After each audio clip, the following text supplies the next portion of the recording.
I remember reading that scene and just sort of dropping the book and saying, oh, wow, that's what it is to write.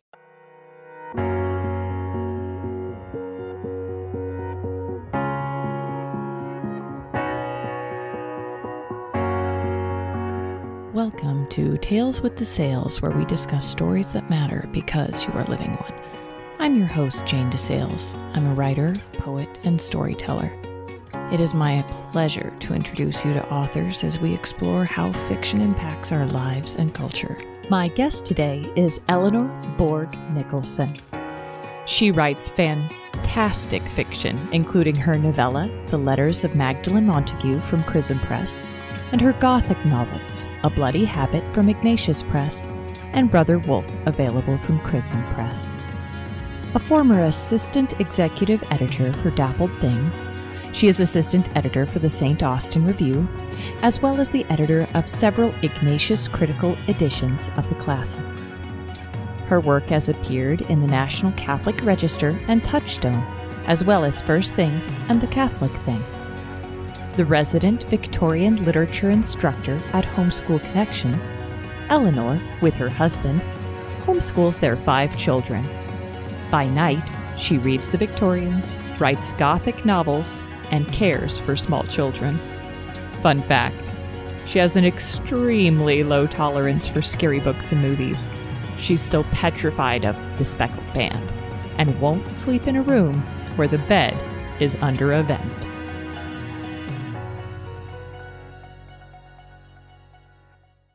I am so excited to bring us to a little cup of coffee with Eleanor Bourg Nicholson. Eleanor, would you like to jump in and share some amazing literature with us? I would love to. Thank you so much. Well, I'm going to read to you from one of my favorite novels by one of my favorite novelists, Charles Dickens' Dombey and Son. I first read this book when I was about 13. I was in the throes of my early Dickensian passion, which has lasted my life.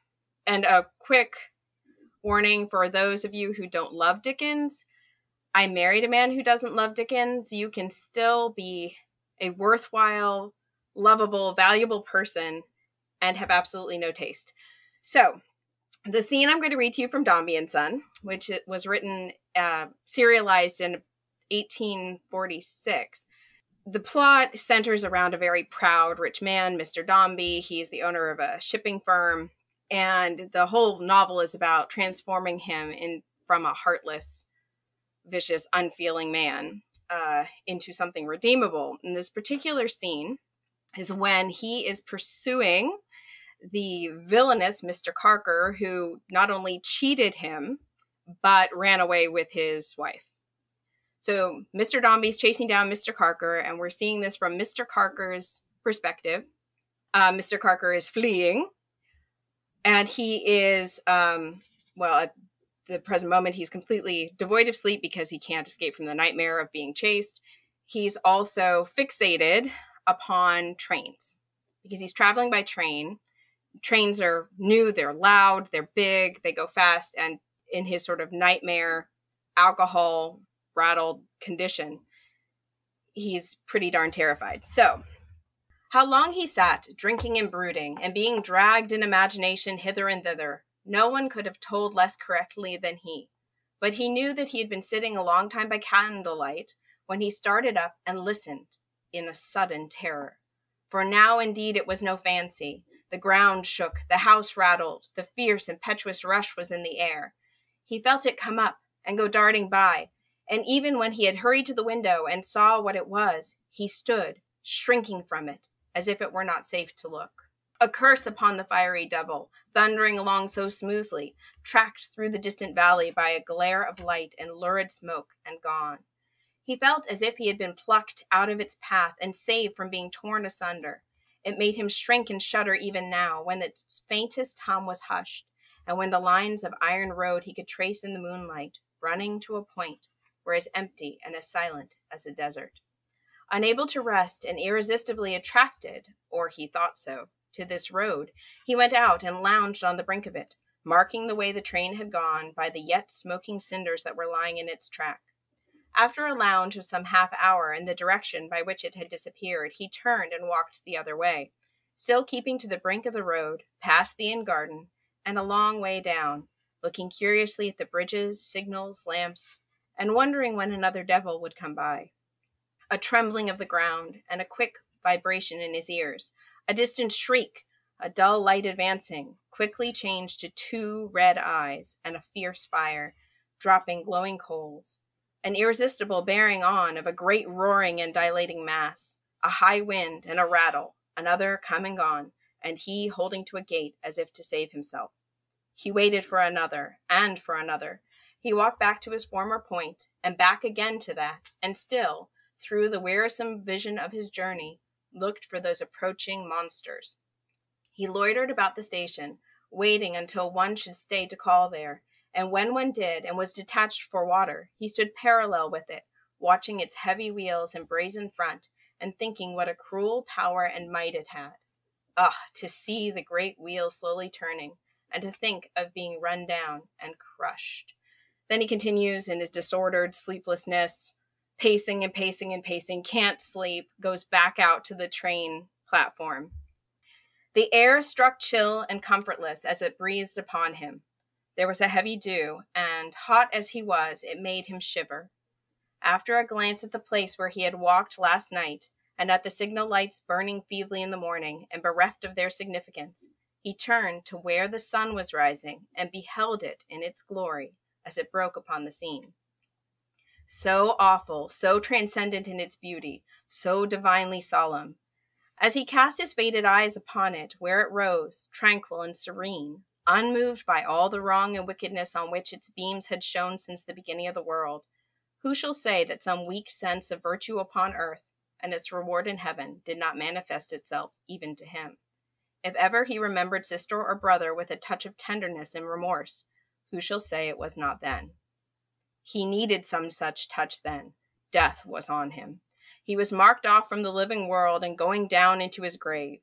He paid the money for his journey to the country place he had thought of, and was walking to and fro alone, looking along the lines of iron, across the valley in one direction, and towards a dark bridge near at hand in the other, when, turning in his walk, where it was bounded by one end of the wooden stage on which he had paced up and down, he saw the man from whom he had fled emerging from the door by which he himself had entered there.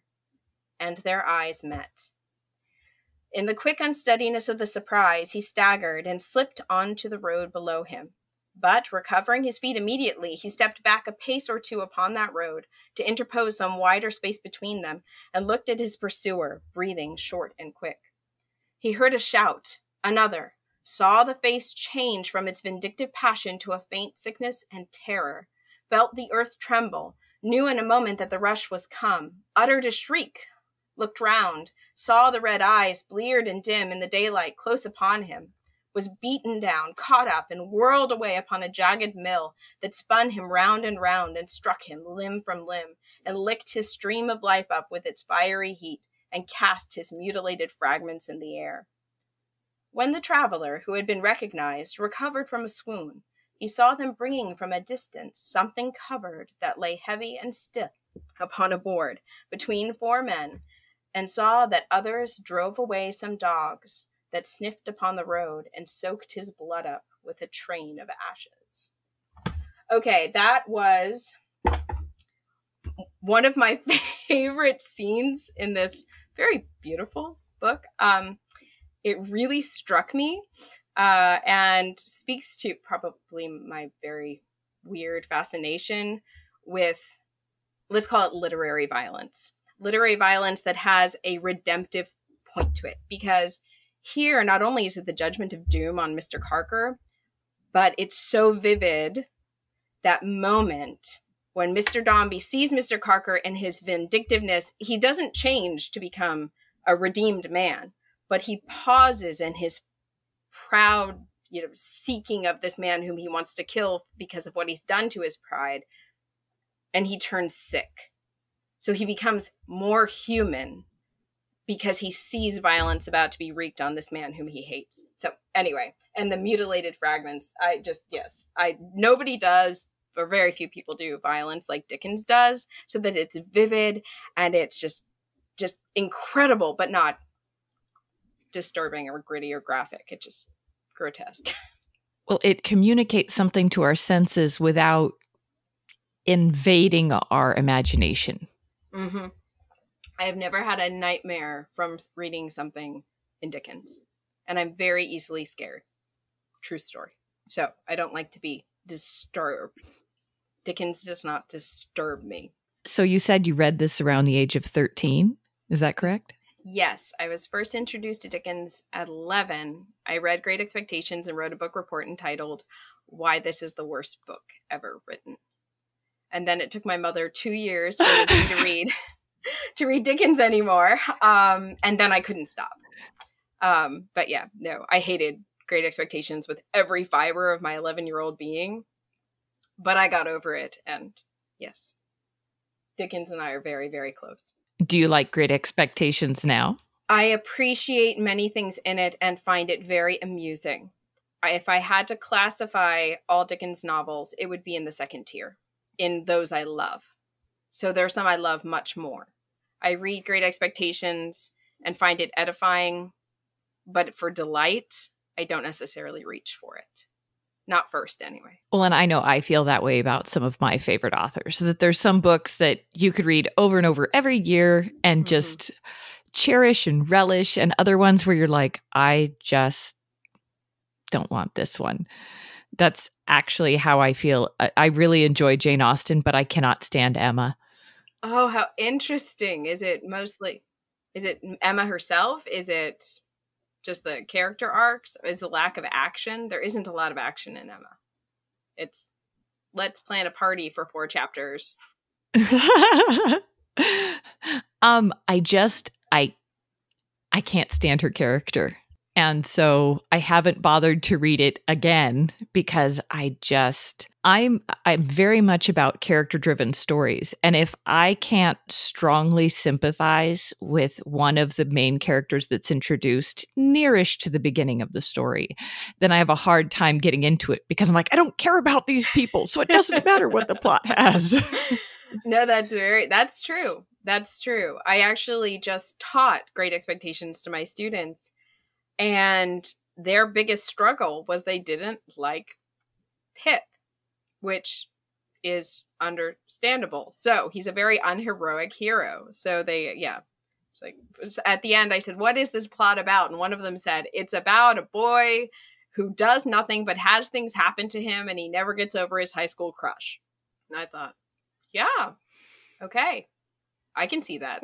Isn't that the interesting thing, though, is of Dickens's work, Great Expectations is one of the most famous, that everyone's heard of that one. And so that's one of the reasons I love talking to other readers and other writers and authors is you get to dig into all of these stories that aren't necessarily the most famous. Yes. All these quotes that haven't been repeated over and over and over, but still made such an impact. No, that's very true. And when you asked me to pick something, the other passage I considered was in Oliver Twist, also by Charles Dickens. There's a dramatic murder scene, which is very famous. Dickens read it out loud and during one of his public readings, or frequently during his public readings, and his biographers suggest that he hastened his early death because he put so much into those very, very intense performances. And I thought, I could read aloud The Death of Nancy. But then I thought, no, I'm going to go with the train scene because it really, those mutilated fragments just really had an impact on me at a young age. And I bet nobody's read it out loud in these interviews because how many people read Dombey and Son? And so now I'm looking forward to it because that whole flavor of that time period just comes through in that. And it's just very evocative, the reading that you did for us. So how do you think that this quote, other than just being a nice example of how to handle literary violence, what else has this done for you as a person and you as a writer? It definitely, this book and reading Dickens and reading the Victorians. I'm very, very attached to the Victorians. But just reading great works of literature, I became very interested in redemptive arcs, which I think is the heart of every story. I mean, even P.G. Wodehouse, there's a sense that we're recapturing the redemptive arc. We're going from the primal trauma of the fall, and we're moving towards redemption and eternal happiness. And if we don't make it, well, then it's a cautionary tale. And, but if we make it, it's usually signified in a marriage and rehabilitation of broken characters. And that's where I see the violence functioning as well. I see it as part of that arc and wanting to redeem characters and caring deeply about characters and wanting them. I want Mr. Dombey. I don't like him, but I want him redeemed. And I want to understand why Mr. Carker at least doesn't seem to be redeemed. I mean, ashes and mutilated fragments. Dickens isn't holding out a lot of hope here. He's very strong in his judgment, and as usual is binding his judgment with the divine. It impacted me. It definitely impacted my prose as well. Although I think in my own defense, this is not an attack on Dickens. I had to learn restraint in adverbs and adjectives, and that's not Dickens's fault. That's totally my fault because words are so delicious. I want to use them all. I write more like a Victorian, I know, than a contemporary writer. I can't write in the tone of today. I also can't write in the scene of today. So I could write up to about 1930. I can't really write a reality beyond that. It just, my imagination breaks down. It feels too, I don't know, mundane and personal. I remember reading that scene and just sort of dropping the book and saying, oh, wow, that's what it is to write. Did you know at that point that you really wanted to write? Oh, definitely. So my mother is a voracious reader. So reading was what we did all the time. As soon as I could, I was writing stories. They were very bad. So they're lost to the world, and that's a blessing. If anyone ever figures out how to retrieve old files from ancient computers, or if they find scribbled journals, it's not going to be like reading Jane Austen's Juvenilia. It's just not. It's going to be painful and awkward and poorly written. So no, definitely wanted to write. I was writing, 6, 7, 8. I always wrote. I find that if you read and read and read, you just sort of find yourself writing often and thinking in narrative form, thinking even down to your own day, casting it, I'm the omniscient narrator of my own life, which is sort of odd that I tend to write in first person narration, but there you have it. I don't know if I feel confident enough to do a Dickens and have an omniscient narrator. Maybe what it is because you're narrating your own life in the third person. Maybe your characters are actually that third person that's narrating your life for you. That's possible. That would be alarming given the kind of books I've been writing lately. Well, but here's the thing is then they could look at your life and say, oh, how quaint and mundane. That's true. And you're like, yes, quaint and mundane is absolutely what my goal was for the day. Thanks. Well, and it's... I don't need the high terror of an emergency room visit. No, that's true. That's true. It's funny, though, because in my most recent book, one of my cousins just read it. And I was so excited by many of her responses. But there were scenes where she'd say, I'm sorry, this character is you. And I'd say, well, a little bit of me. Okay, yes. All right. I did that. No, that's true. But no, that's not really me. But I've also had to write myself out of books. In that particular book, I was working on Brother Wolf while I was very pregnant on a certain series of chapters. And then my brother read it and he went, okay, the character is not a million years pregnant, but you sure are. You've got to cut that angst out because it's just killing the character.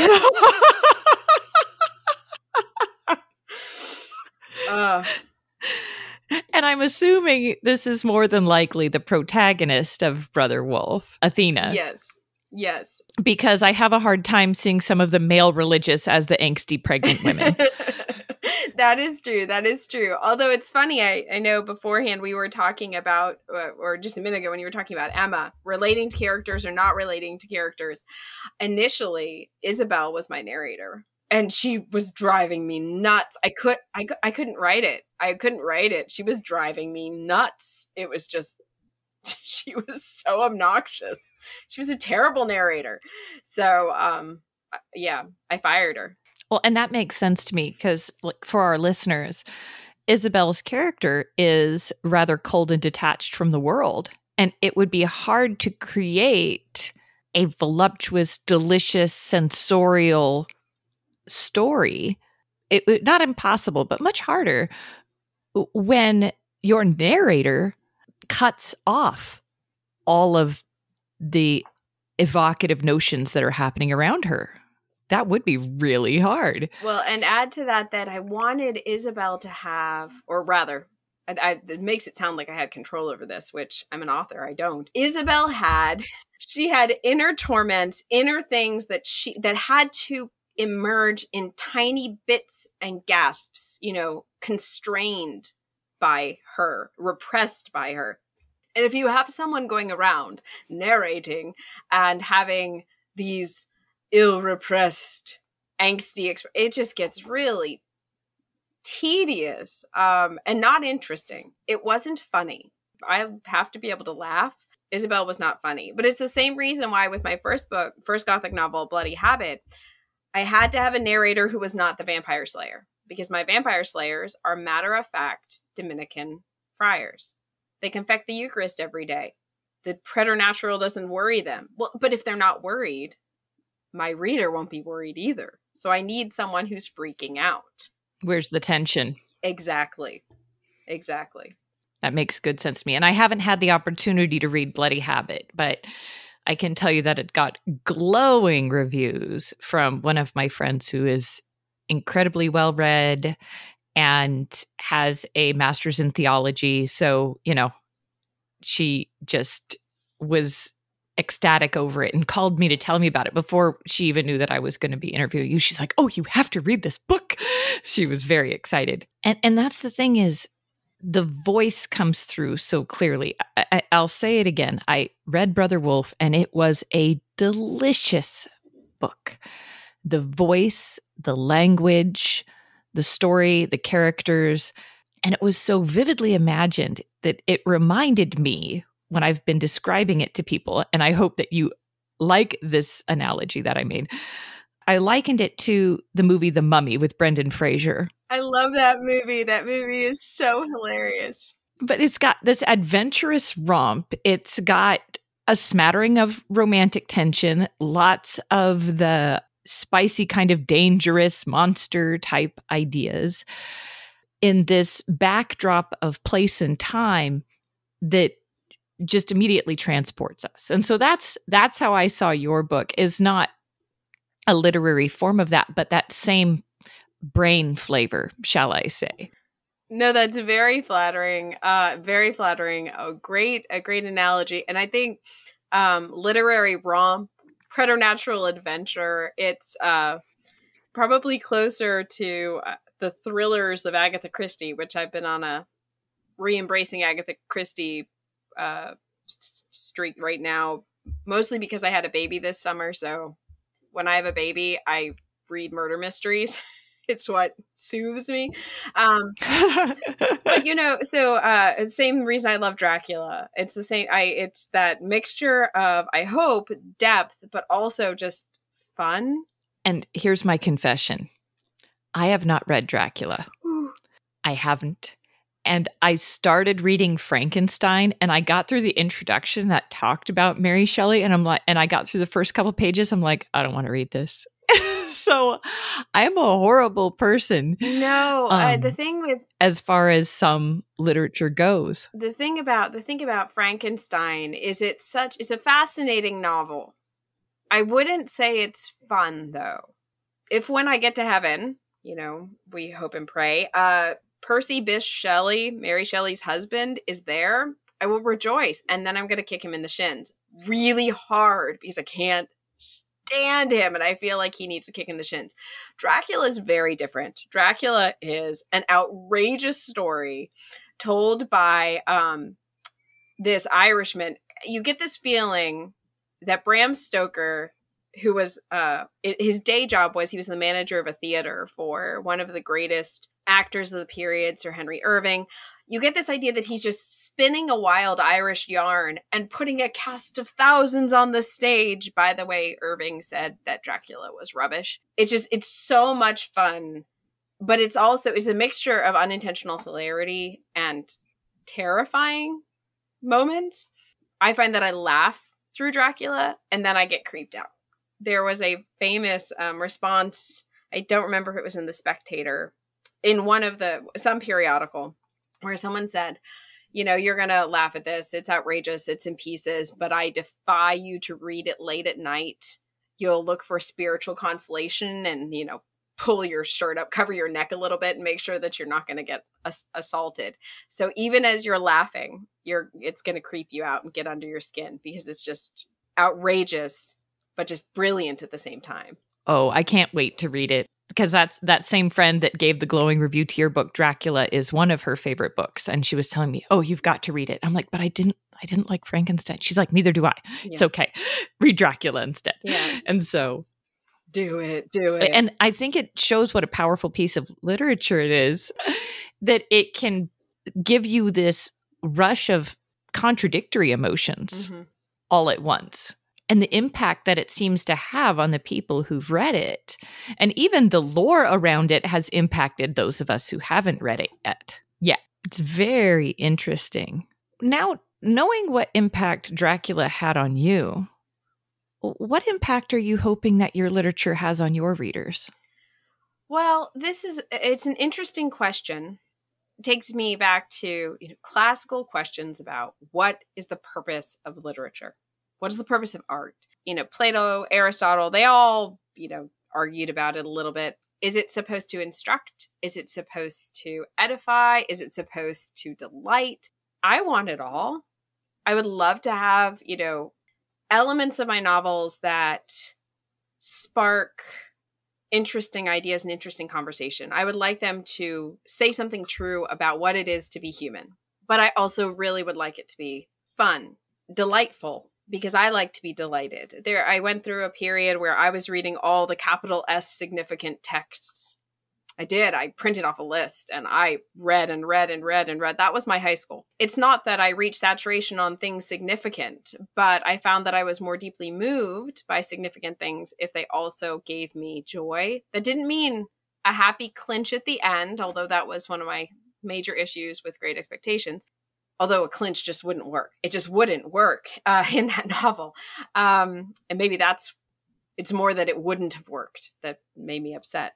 I want a sense that it's that redemptive arc I was talking about. I want that redemptive arc. And so I'd like my books, in the midst of edifying, to say something true, to say something beautiful about what it is to be human and our desire for redemption. And in that, just to bring all of the transcendent ideas of true, the good, the beautiful, goodness, I think if I can express goodness in my novels, I will be achieving something as a writer that is very, very hard. It's a lot easier to depict evil and make it dramatic and interesting. But I think goodness, conveying goodness in a way that it's not obnoxious, preachy, dull, it's very, very challenging to do.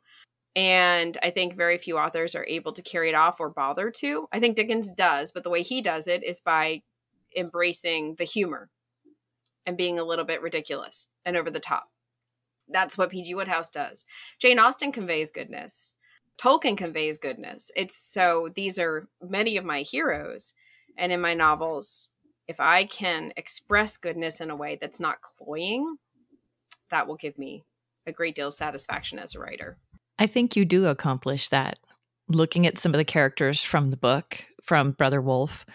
And the thing that I like about it, and I don't want to give away spoilers and things like that, but I have to say the way that you show goodness is in this very approachable way, that the characters who are good are not necessarily perfectly attractive. both in their personalities and in their appearance. And yet it shows that there is something deeper beyond that they are good. And I think that it almost makes that goodness more approachable for the reader, because if all of the characters who are portrayed as good are Fabio and Barbie and et cetera, down the line, then where's the hope for the rest of us? That's true. That's true. And it's one of the reasons why, as a Victorianist, you have these, and Dickens does it too, these angel in a house females who are so perfect. I have a deep love for them, but I couldn't write them, and I wouldn't necessarily want to be friends with them. And I would have a very hard time admitting to my own sins and foibles and awkwardnesses next to someone like that. I have to be able to be comfortable with my characters, which, by the way, it's extremely flattering. I'm so pleased that you think that the goodness is that comes across. You know, when I get down to it, I think that I know there's the problem of evil. I recognize that. But I think most people have more of a problem with the good and believing and trusting in the good, because we live with ourselves and we're pretty monstrous. So why wouldn't we believe in monsters? That's a really apt point. Truly believing in the good is more challenging. And trusting that the good has our back, and that God, in the end, that God has our back. And why would God love us? I live inside me. It's hard to see ourselves as lovable, but trusting that he loves us, not because we're lovable, but because he is good. It gets you through a lot, gets us through even things like children and never sleeping and all the foibles of motherhood that we discussed before we hit record. All the challenges and joys. Speaking of never sleeping, I have a question about Athena and Brother Wolf. This might seem like a weird question to you, but does she have narcolepsy? You know, that's an interesting question. I do not think she actually does, but I think that her exhausted ability to fall asleep, at times when falling asleep is problematic, and leads her into dark dreams or encounters with dark, threatening things. I think that is one of the symptoms of, let's call it, familial nearness to the occult. So if you have a family and your family tangos with demons, you're likely going to have things like curses, weaknesses, radical predispositions towards things that you really don't want to get close to. So Athena this is not giving anything away. It's pretty clear in the first chapter. She is not sustained, defended, or properly supported by her father. And in the spiritual realm, the authority of a father is critical. So if he is a failed father, she is in danger from the word go. And I think her falling asleep at certain moments is symptomatic of that. I just had to ask, because it's not just the falling asleep. I don't know if you're aware of this, but narcolepsy, along with it comes nightmares at night and insomnia at night, like severe nightmares. And the other thing that goes with it is you can have hallucinations when you're falling asleep and when you're waking up, and have sleep paralysis where you can't get up. And so I'm reading this and I'm like, I have to ask her, does she have narcolepsy, or is it just something else? Well, that was not deliberate, but I love the ambiguity. I love the ambiguity, because that's one of the scarier things in a Gothic novel is, can this be explained by something physiological, or is it something worse? So actually, I'm going to embrace the ambiguity and say, I don't know. Maybe she's narcoleptic. Maybe she's not. So yeah, no, I'm going to run with that.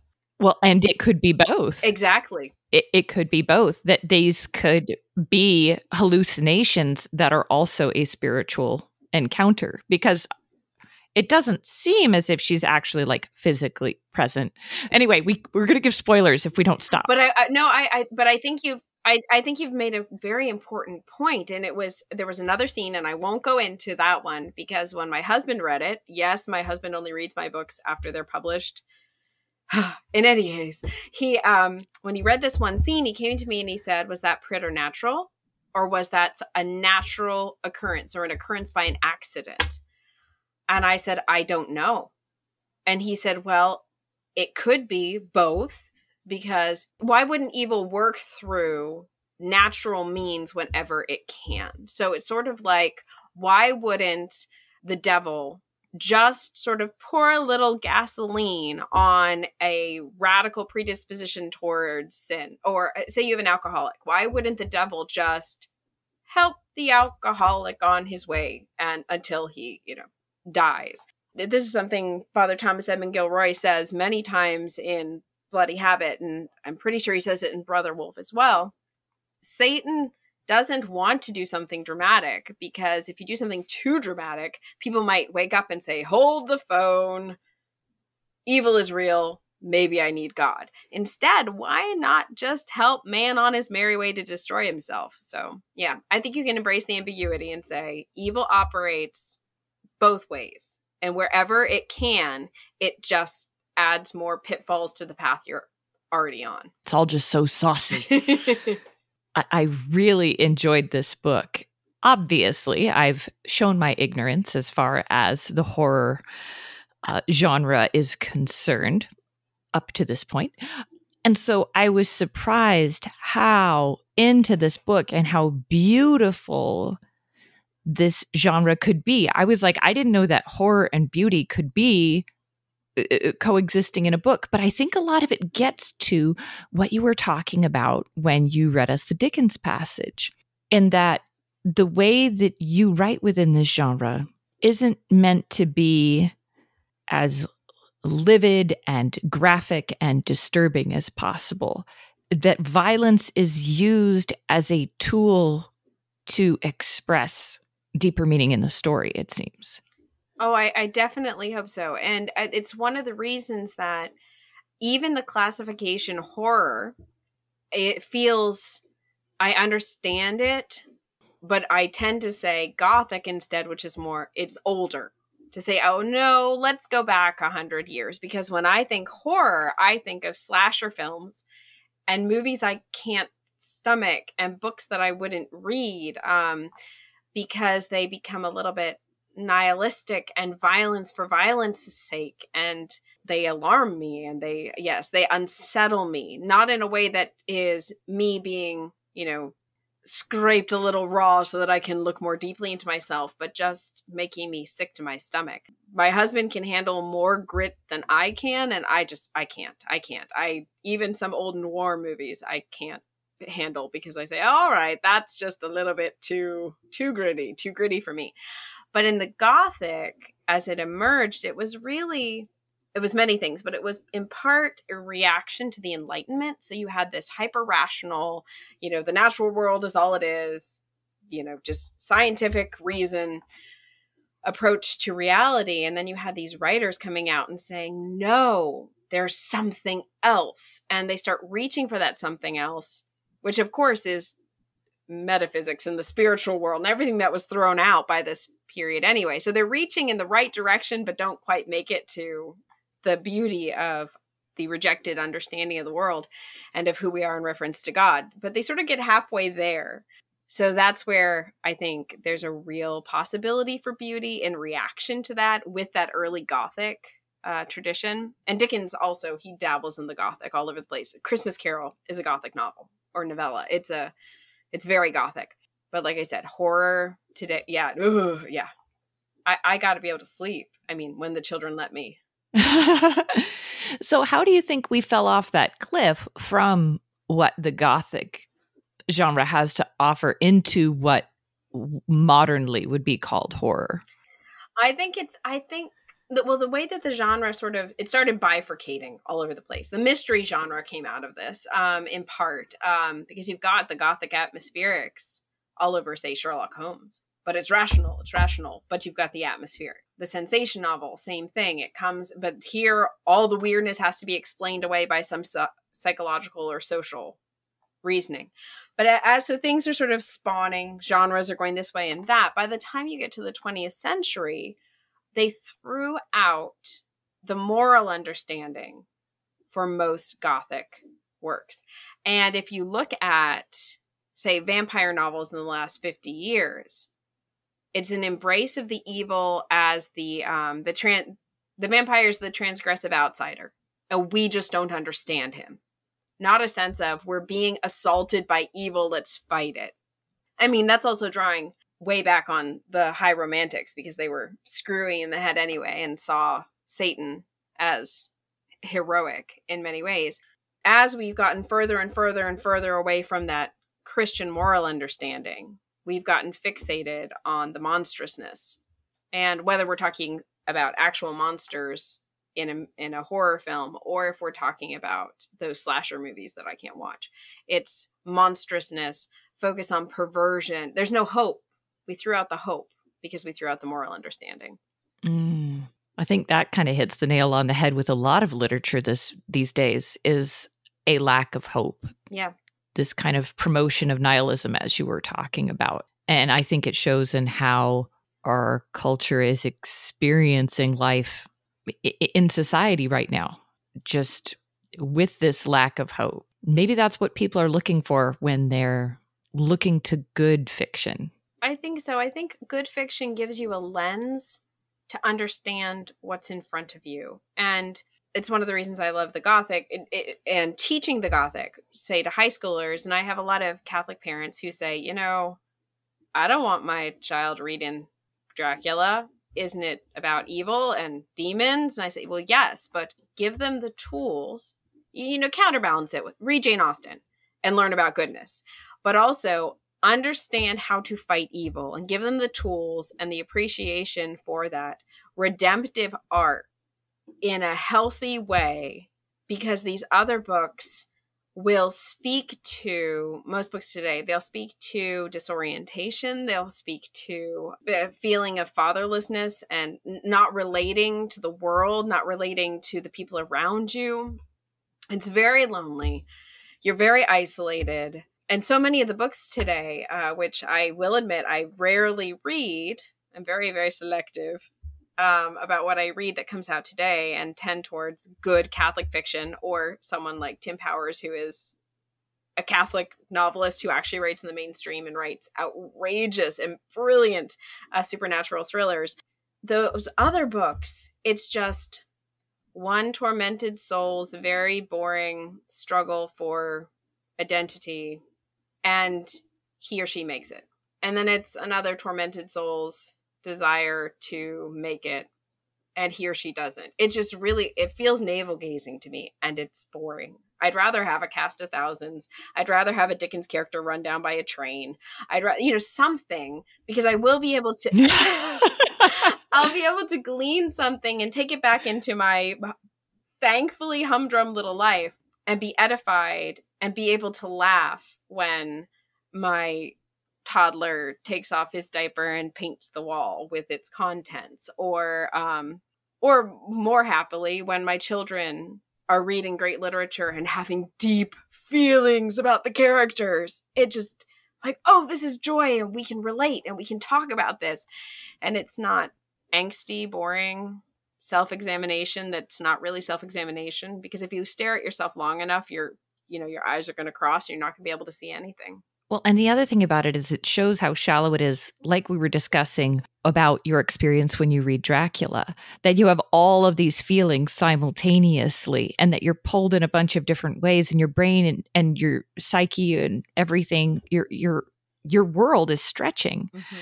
Whereas if the books that people are reading are entirely self-centered, they're experiencing one dull emotion. The loneliness, the angst, the things like that. They're not pulled in fear or growth or humor. And I mean, how long could you read stuff like that, really?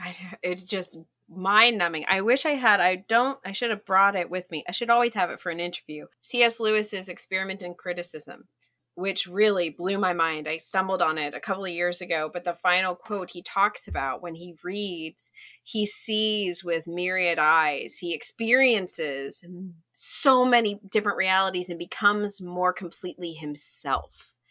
It's just beautiful. I don't read to look in a mirror, unless it's a funhouse mirror in the Gothic, when I say, which is, I think the point, one of the points in the Gothic is that the character, and hopefully the reader, encounters the preternatural other, and the entire world, monstrousness is before him, but it's supposed to provoke some degree of inward looking where you recognize your own monstrousness and grow towards redemption. I want all the trappings. I want the other characters. I want the full panoply of the world. I don't want just Eleanor Bourg Nicholson 24/7. I live with Eleanor Bourg Nicholson 24/7, and I love myself and think I'm grand, but I'm not that interesting.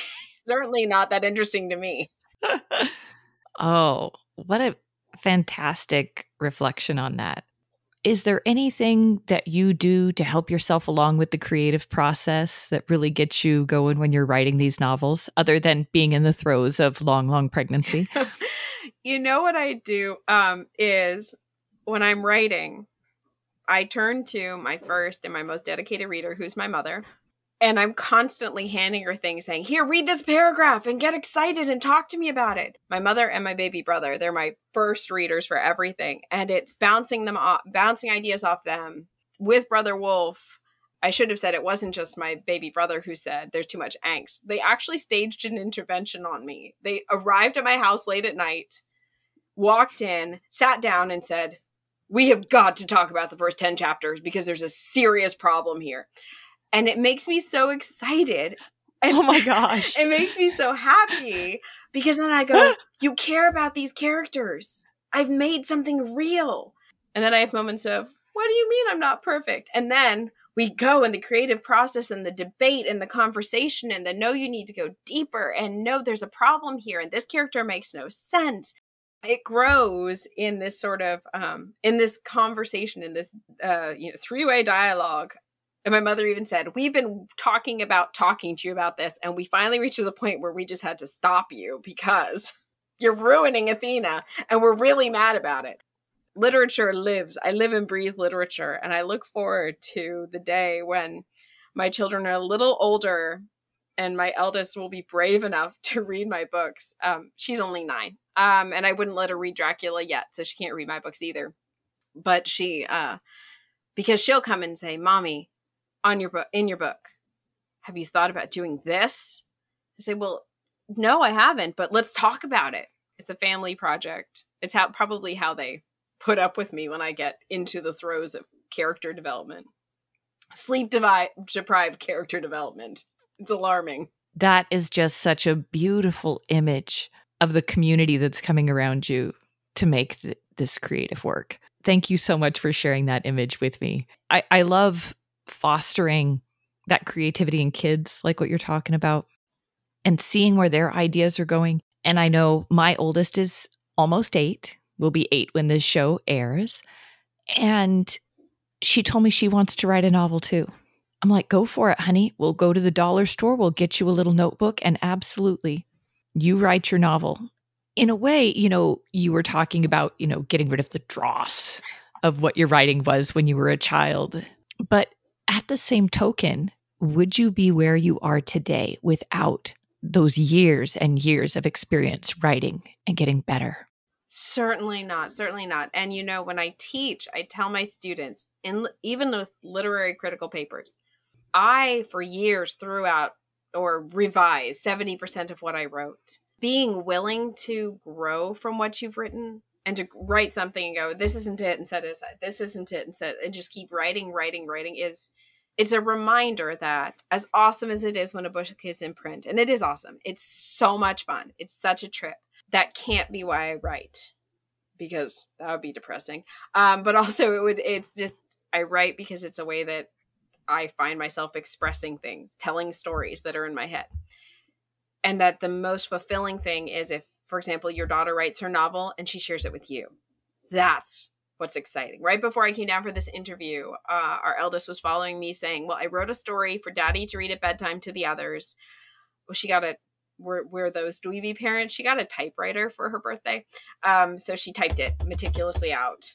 And I kept walking past and saying, don't point and peck. You put your fingers properly. So that she would, it's this awesome little clickety click, click, click, click, ding. Anyway, so I can always tell when she's writing. And then her following me, reading it to me aloud, because those are also the pieces, my daughter, your daughter, they will have a greater appreciation for the stories they read because they're figuring out how a story works. They're figuring out how characters come together. And all of those literary critical elements are going to make them see and read and live more deeply in so many aspects of their life, which is why I will stand by literature classes as essential for the formation of balanced young people. It's just, yes, literature, it has a practical value along with math and should not be skipped over. I agree 100% that I think it's hard to develop virtue in the absence of story.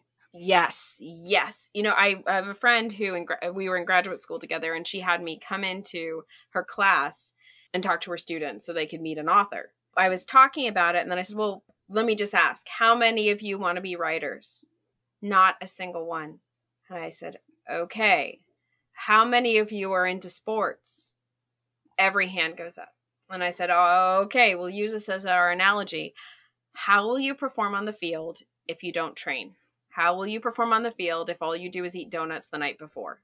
How will you perform on the field if you don't sleep the night before? Well, if you think you can do well, or you realize you can't do well in your sports without training and proper discipline and proper diet, how on earth do you think you are going to write a paper for your teacher without any practice whatsoever, without working at your craft, without reading? Do you really think you're going to produce something and that your teacher won't know that you didn't do any preparation for it? Same thing. Training, reading, proper diet is what produces good writers. And then one girl said, actually, I do want to be a writer. And I said, thank you, shy girl in the back, for being brave. Mm-hmm. And it's hard to admit, but embracing something that doesn't have a bunch of perceived power.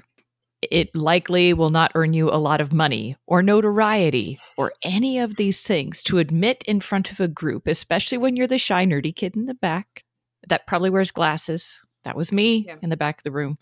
To admit that you want to forge this path that has no hope of success. You are on the quest with the One Ring to Mount Doom.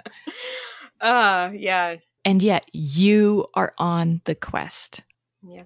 And when will people tell the stories of Samwise the Brave? Exactly. No, it's a great analogy. And so this year, in addition to a typewriter, our eldest received the full Lord of the Rings as an audiobook, but also in print. And I told her for years, you're not old enough. So this was a big deal. And her birthday was a month before her sister was born. And I said, all right, you and I in the evenings will slowly make our way through. We made it through the whole thing. And the baby was born. So we were just binge listening because I was too pregnant to do anything else. But the depth of her emotional response and being there with her and watching her go through stages of grief and joy, which I'm hearing on this, I'm hearing grief and joy. It's okay. We were talking about Lord of the Rings. Oh, her deep emotional responses. So we are a spoiler-free household. And there were some moments in that novel that just brought her to her knees. And it was right after we'd had a bereavement in the family. So we were exploring grief. We were exploring consolation in the face of grief. It was beautiful and enriching. And I was far too pregnant to be having those sorts of conversations, but we did it. It was remarkable when you share literature. Yikes, that's like a whole rosary. We are a big read aloud family as well. And we actually, even though my kids wouldn't reach the age limit you're looking for, we read the entire Lord of the Rings. We read The Hobbit and The Lord of the Rings to our girls aloud. And they were just in love with it. They were absolutely in love with it. And the things that they learned from those books and the characters that they fell in love with just means so much.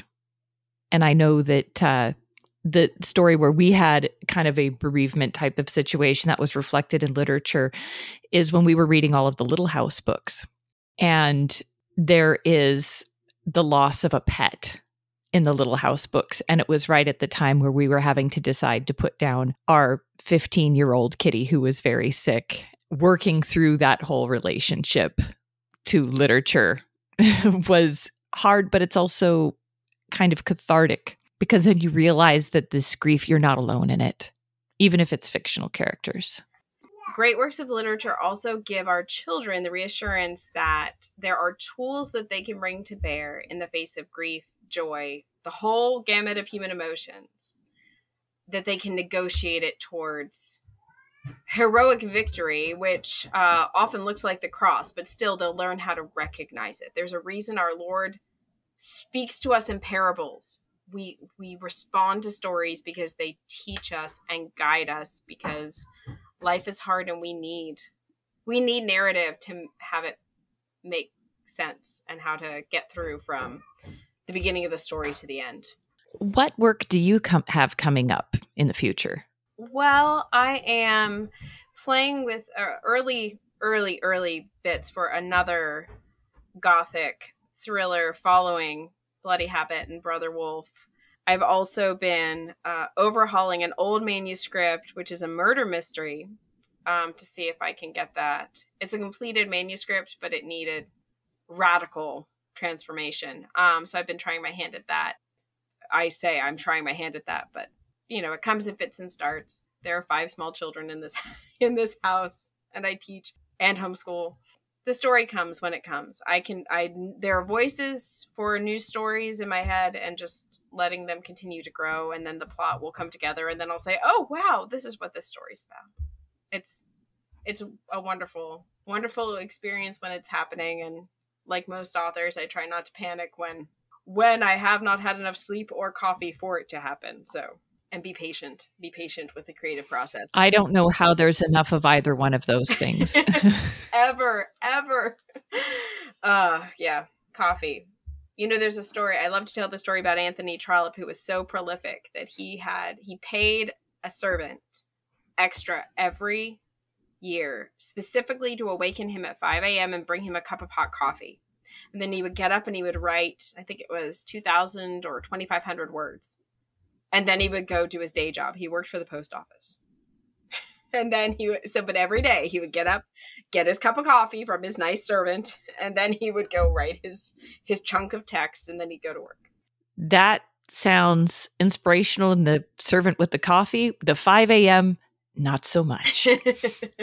But I think I would like to have some fun with our random round, if that's okay with you. Absolutely. And with that, I roll percentile dice to ask some of my 100 over-caffeinated questions. So your choice of dice are pink with aqua sparkles or swirly tie-dye. Let's do swirly tie-dye. I kind of figured it was a little more dark and brooding. So let's see. We've got 38. How do you think the world is going to look in 5 years? Oh, mercy on us.